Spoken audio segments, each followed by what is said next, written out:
far away from the town, but this now is without any money, is very hungry, without anything, only still his conviction, his choice about being a prophet of Israel, a prophet of the only God in the world.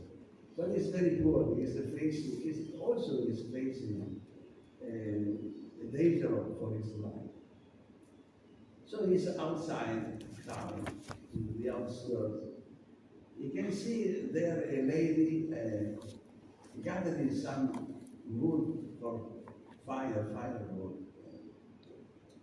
And he's very thirsty, so Elijah is actually, can you give me a little bit of water? And the lady is going back maybe to her home to fetch some water to give to the prophet. And the prophet said, oh, if you have something even to eat, a little bit of bread would be much better. And the lady said, I don't have any prepared in my house. And actually, in my house, there is only a little bit of flour and a little bit of oil. And I think this is the last supper. Is my last chance to eat myself and my son. And then maybe we have to face that because nobody can help us. And Elijah, I don't know, maybe he has a very strong faith in his God. He could see God working in the midst of his people. But still in his weakness, he still has a strong faith in God. And even has a kind of trust in the lady, because what is prepared to us, this lady, is something quite impossible. He asked him, look, go home, prepare something for me, and God will remember that. And this lady really is a kind of hero, because it's not easy to accept this kind of proposal. She goes back to her house, and she prepares something, bread to eat, some water to drink. And then something very important is happening in this house. She is using the flour. She is using the oil, but still flour there, still oil there. And maybe for the next day, for the next week, for the entire year, there will be always flour and oil in her house. So in that moment, the lady is thinking, well, really, Prophet Elijah, God is a very important God. And I have this special experience about this God of Israel. He is a very great God, and He takes care. Even if we are not His people, He takes care of us. So you can understand the internationality of the love of God from Israel. And maybe she will welcome this God in her house. After 1 year, maybe her son is strong and strong enough to take care of the house. And maybe from now on, after 1 year, this son is going on having take a job, and maybe he's helping the mother in the daily necessity. But what is most important is that this kind of generosity from this lady is the chance to meet and know a very great important God in their life. We know Elijah, because of this bread, he can walk. He entered in the desert. Once again, he will meet a lot of difficulties in the desert. Actually, he's prepared to face that in the desert. Because the things that what God proposes him, what God ordered him is impossible. And she said, look, okay, take away my life, okay, I don't want to have you anymore. And then once again there will be some water.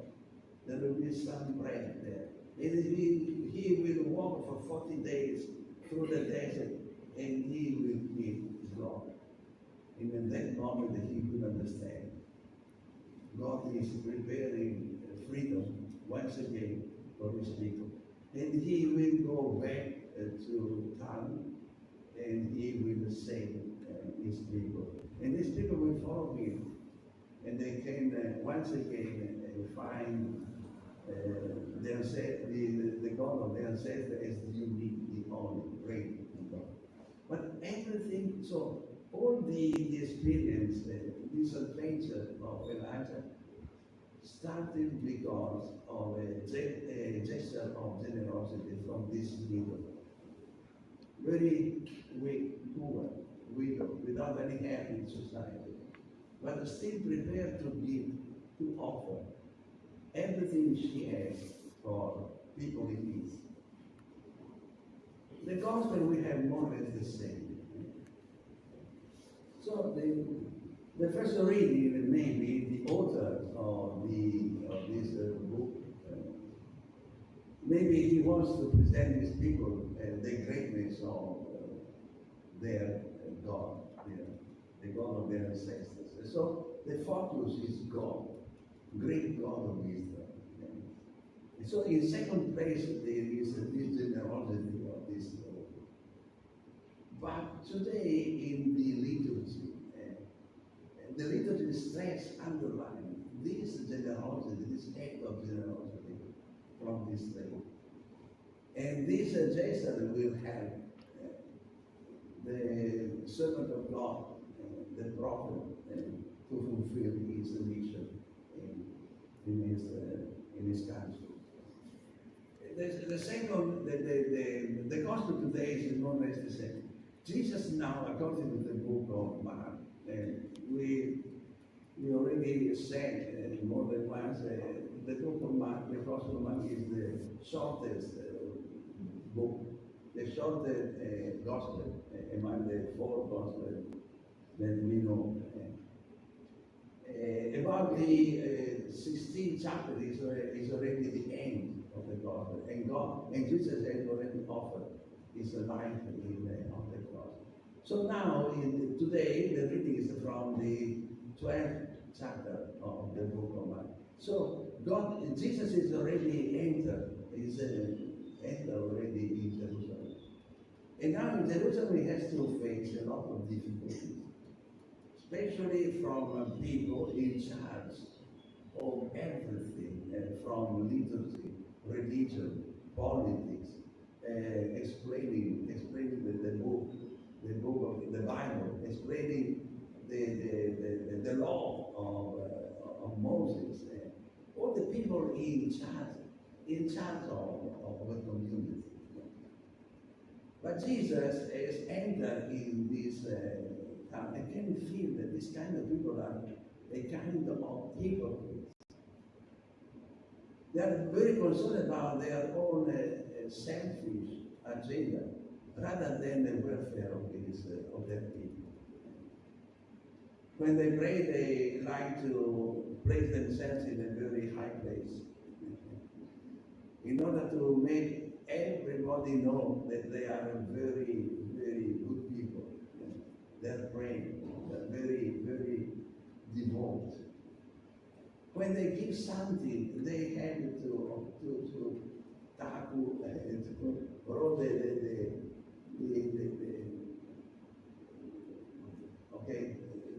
trumpets, make a lot of noise in order to make people see what they do. So Jesus doesn't like this kind of behavior. And so he said, these kind of people, we have to meet a very severe condemnation. And we know now why Jesus has to face his death on the cross. Because of this kind of people, hypocrites. So he's sitting near the temple. And there is a place where people get, there is a kind of box where people offer some money because the temple needs restoration, needs something, a lot of things. They need a lot of money in order to keep in order the temple.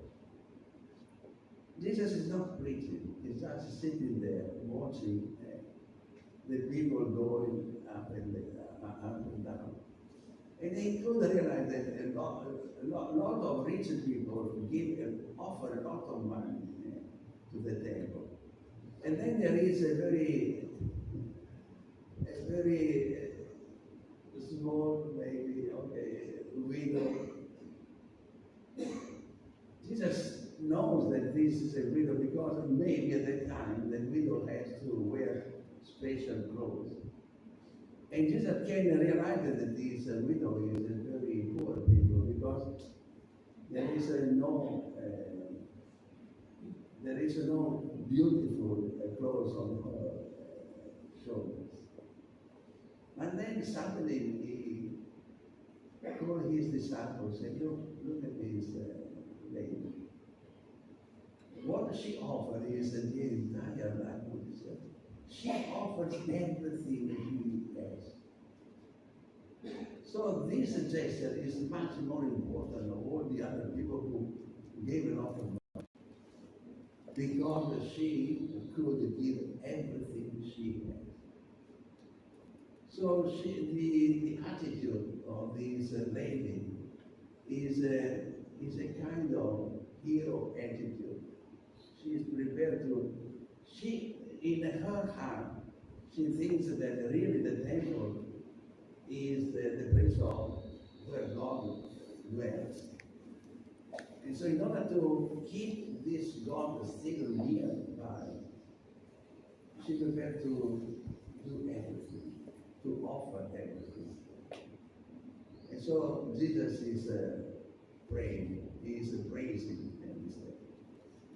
Once again, maybe Jesus is doing that because in a few days, after a few days, he will be arrested. And he will be the same, he will behave in the same way as this lady. Jesus will offer everything for his people. He will offer himself for the mission he has taken up. He's offering everything, and he can see in this lady something very similar to his life, to his mission, to everything that is represent Jesus in his life. So say, these kind of people really can set a very wonderful example. And if people follow this kind of example, they will understand that only with generosity in the heart, only showing care, love, and service, people can understand the importance of God in their life. So Jesus is praising this lady, and he will follow this lady. This is the reason why this lady becomes very important in the gospel. Once again, maybe Mark is writing this episode because he wants to underline the offer of Jesus himself to his people for life. But this lady gives a very good opportunity to show her. There are two heroes. It's not easy to understand and follow this kind of example of life. But they are setting some very good example target in our life. We have to tend to this kind of value. We know that we are very weak. We have sometimes in our heart we design it. We have a very strong will, but our strength, our forces are very weak. So we cannot attain this kind. But still, this talent should be in front of us. Generosity because care of people. Generosity because we love people. Generosity because we can understand that only together we can grow in wisdom and in special need. Our family, our group, our parish, our society need this kind of generosity. So this generosity is a upper level in Jesus Christ. But still, widow, poor people can show us this kind of important value. Let us set up in our life this kind of value. Maybe we cannot, we don't have the strength to become heroes, but at least tend to and try our best in order to have better societies, better community, better lives in our midst.